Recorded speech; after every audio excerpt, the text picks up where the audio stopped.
आज की वीडियो की शुरुआत कहां से करें? अयोध्या के गैंगरेप के आरोपी समाजवादी नेता मोहित खान से, या फिर कन्नौज के रेप के प्रयास के आरोपी समाजवादी नेता नवाब सिंह यादव से, या फिर इन दोनों को छोड़कर गैंगरेप के दोषी समाजवादी नेता और अखिलेश सरकार में मंत्री रहे गायत्री प्रसाद प्रजापति से? चलिए, इन तीनों से नहीं बल्कि इन तीनों में जो कॉमन है उससे करते हैं। जी हाँ, वीडियो की शुरुआत समाजवादी पार्टी से करते हैं। समाजवादी पार्टी के संस्थापक मुलायम सिंह यादव थे। यूपी के इटावा के सैफई गांव में उनका जन्म हुआ था। सैफई गांव इटावा, मैनपुरी, एटा, फिरोजाबाद, फर्रुखाबाद और कन्नौज जिलों के बीच में पड़ता है। राजनीतिक विश्लेषणों में इस बेल्ट को यादव लैंड के नाम से जाना जाता है। इसकी वजह यह है कि इन सभी जिलों में यादव ही राजनीतिक तौर पर निर्णायक भूमिका में हैं। मुलायम सिंह ने इस सबसे महत्वपूर्ण जातीय फैक्टर को अपनी राजनीति का आधार बनाया और देखते देखते एक बड़े नेता के तौर पर उत्तर प्रदेश की राजनीति में उभरे। मुलायम सिंह यादव और समाजवादी पार्टी के उभार के साथ ही प्रदेश की राजनीति में गुंडों और अपराधियों का भी उभार हुआ। मुलायम सिंह यादव ने गुंडागर्दी का ऐसा राजनीतिकरण किया जिसकी दूसरी कोई मिसाल नहीं मिलती है। समाजवादी पार्टी के साथ बाहुबली, अपराधी, माफिया, गुंडा जुड़ते चले गए और देखते ही देखते समाजवादी पार्टी का आधार ही वही दिखने लगा। समाजवादी पार्टी के प्रदेश में जब भी सरकार बनी, आम लोगों में इस बात को लेकर भय पसर गया कि अब 5 साल गुंडागर्दी रहेगी। शायद यही कारण है कि उत्तर प्रदेश के पिछले 2 विधानसभा चुनावों में तमाम लुभावन वादों और गठबंधनों के बावजूद लोगों ने अखिलेश यादव को लखनऊ के लोक भवन नहीं भेजा। ऐसा नहीं है कि समाजवादी पार्टी के इस चरित्र से सिर्फ नेता या फिर राजनीतिक विश्लेषक ही अवगत हैं, बल्कि स्वयं सपा के अध्यक्ष और मुलायम सिंह यादव के पुत्र अखिलेश यादव भी भली भांति जानते हैं कि उनकी पार्टी का वास्तविक चरित्र क्या है। शायद इसलिए जब अयोध्या में समाजवादी नेता मोहित खान पर एक नाबालिग लड़की से गैंगरेप का आरोप लगा तो अखिलेश यादव ने उस पर पार्टी की तरफ से कार्रवाई नहीं की, बल्कि उसे बचाने का प्रयास करते दिखे। गैंगरेप का आरोपी मोहित खान अयोध्या के सांसद अवधेश प्रसाद सिंह का बहुत करीबी माना जाता है और अवधेश प्रसाद अखिलेश यादव और राहुल गांधी के साथ लोकसभा में सबसे आगे बैठे दिखते हैं। ऐसा नहीं है कि सिर्फ अखिलेश यादव ही मोहित खान का बचाव करते दिखे, बल्कि सांसद अवधेश प्रसाद, सपा महासचिव और अखिलेश यादव के चाचा शिवपाल यादव समेत पूरी पार्टी गैंगरेप के आरोपी के पक्ष में खड़ी होती दिखाई दी। अब इस तस्वीर को देखिए, ये कन्नौज के नवाब सिंह यादव हैं। समाजवादी पार्टी के बहुत बड़े नेता हैं, इतने बड़े कि कन्नौज से सांसद रहते हुए डिम्पल यादव ने इन्हें सांसद प्रतिनिधि बना रखा था। डिम्पल यादव के राइट हैंड माने जाते हैं और पूर्व ब्लॉक प्रमुख तो हैं ही, इसके साथ ही इन्हें मिनी सीएम भी कहा जाता था। जब अखिलेश यादव मुख्यमंत्री थे तब कन्नौज में नवाब सिंह यादव की मर्जी के बिना एक पत्ता तक नहीं हिलता था। इसकी वजह यही थी जो इस फोटो में आपको दिख रही है, अखिलेश यादव के करीबी। अब अखिलेश यादव के इन्हीं करीबी पर आरोप लगा है कि नौकरी मांगने आई एक लड़की का रेप का प्रयास इन्होंने किया है। आप कहेंगे कि ऐसे आरोप पर तुरंत अखिलेश यादव को कोई कार्रवाई करनी चाहिए, तो सुनिए अखिलेश यादव ने क्या किया। अखिलेश यादव की समाजवादी पार्टी ने अपना पल्ला झाड़ने के लिए कह दिया कि नवाब सिंह यादव पिछले कई वर्षों से उनकी पार्टी के साथ नहीं हैं।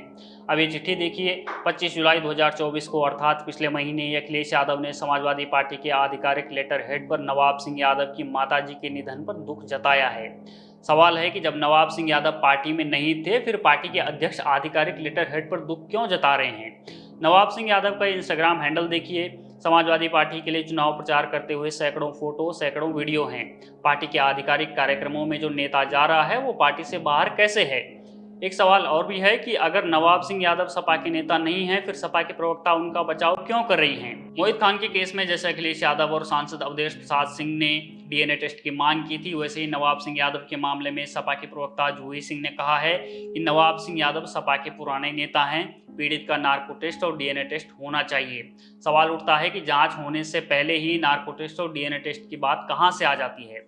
स्पष्ट तौर पर डिम्पल यादव के राइट हैंड और मिनी सीएम रहे नवाब सिंह यादव को मोइन खान की तरह समाजवादी पार्टी बचाने का प्रयास करती दिख रही है। वैसे इस तरह के आरोपों से अपने नेताओं को बचाना समाजवादी पार्टी की राजनीतिक संस्कृति रही है। गैंगरेप और रेप के प्रयास के आरोपियों को समाजवादी पार्टी पहली बार बचाती नहीं दिख रही है, बल्कि जेल में उम्र कैद की सजा काट रहे गैंगरेप के दोषी गायत्री प्रसाद प्रजापति को तो इसी सपा ने कैबिनेट मंत्री बनाया था। अब गायत्री प्रसाद प्रजापति की बात हो ही गई है तो चलिए थोड़ा विस्तार से उन्हें भी याद कर लेते हैं। नवंबर 2021 को चित्रकूट गैंगरेप केस में समाजवादी पार्टी के नेता और अखिलेश सरकार में मंत्री रहे गायत्री प्रसाद प्रजापति को कोर्ट ने उम्र कैद की सजा सुनाई थी। गायत्री प्रजापति आज तो जेल में है, लेकिन अमेठी के परसावा गांव से लेकर लखनऊ में सत्ता के गलियारे से होते हुए जेल तक की गायत्री प्रजापति की यात्रा बिना समाजवादी पार्टी के कभी पूरी न हो पाती। अमेठी से गायत्री प्रजापति पुरानी इमारतों की पुताई का काम करते थे। पुताई के बाद ठेकेदारी करने लगे, कमाई होने लगी तो प्रजापतियों और दूसरी पिछड़ी जातियों के नेता बनने के लिए राजनीति में कूद गए। इटावा के दयाराम प्रजापति तब समाजवादी पार्टी के एमएलसी थे। उन्होंने गायत्री प्रजापति की मुलाकात मुलायम सिंह यादव से कराई और इस मुलाकात के बाद गायत्री सपा के नेता बन गए। इस तरह समाजवादी पार्टी में उनका राजनीतिक करियर चल पड़ा। 3 बार हारने के बाद 2012 में वह अमेठी से चुनाव जीत गए और तत्कालीन अखिलेश सरकार में मंत्री बन गए। राजनीतिक पंडित कहते हैं कि गायत्री ने लखनऊ और दूसरे शहरों में प्लॉटिंग से तमाम पैसा जोड़ा था और वो समाजवादी पार्टी को जमकर चंदा देते थे। यही कारण था कि उन्हें हारने के बाद भी टिकट मिला और मंत्री भी बने। किस्से तो ये भी हैं कि गायत्री प्रजापति मुलायम सिंह के बहुत करीबी थे। इसकी वजह मुलायम सिंह की दूसरी पत्नी साधना गुप्ता थी। दरअसल गायत्री सिंचाई विभाग से खुश नहीं थे, ऐसे में उन्होंने साधना गुप्ता की सेवा करनी शुरू की। शिवपाल यादव के भी वे करीबी थे। बस फिर क्या था, तब मुख्यमंत्री भले ही अखिलेश यादव थे, लेकिन सरकार चाचा शिवपाल और पिता मुलायम सिंह ही चला रहे थे। ऐसे में गायत्री प्रजापति को मलाईदार खनन मंत्रालय दिया गया। खनन मंत्रालय मिला तो गायत्री ने जमकर मलाई काटी, जमकर पैसा बनाया। जमीनों पर अवैध कब्जे, सरकारी जमीन बेच देने, पद के दुरुपयोग, अवैध खनन समेत तमाम आरोप उन पर लगे। हाईकोर्ट ने खनन विभाग में अनियमितताओं को लेकर सीबीआई जांच का आदेश भी दिया। इसके बाद भी गायत्री प्रजापति समाजवादी पार्टी के बड़े नेता बने रहे। ये वो दौर था जब गायत्री प्रजापति की जी हुजूरी में सैकड़ों सपा कार्यकर्ता लगे रहते थे। उनके काफिले में दर्जनों गाड़ियां चलती थी। गायत्री सपा में पिछड़ी जातियों के नेता के तौर पर उभर चुके थे। तभी कहानी में एक ट्विस्ट आता है।